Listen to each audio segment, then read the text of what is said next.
والعناق في أصله حاجة إنسانية خالصة لا يشوبها إثم ولا يحفها رياء.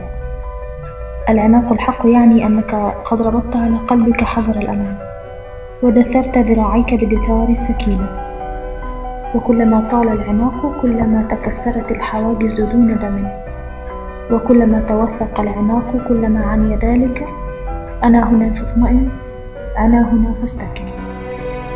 العناق فعل إنساني متكامل بذاته، لا سعي قبله ولا سعي بعده. العناق الحق دليل اتزان الجسد واتصال الروح، ودليل سلامة القلب إذ يكتفي بتواصل صمت.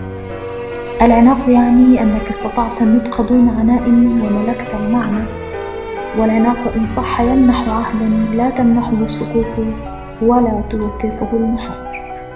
العناق مفتتح وختام، وقول ورد، وهو يمين موثق بأن الكون قد شهد مشهد صدق يؤرخ لخلق الروح قبل خلق الشرور، ويمنح الأرض في كل معانقة عافية عمرا جميلا.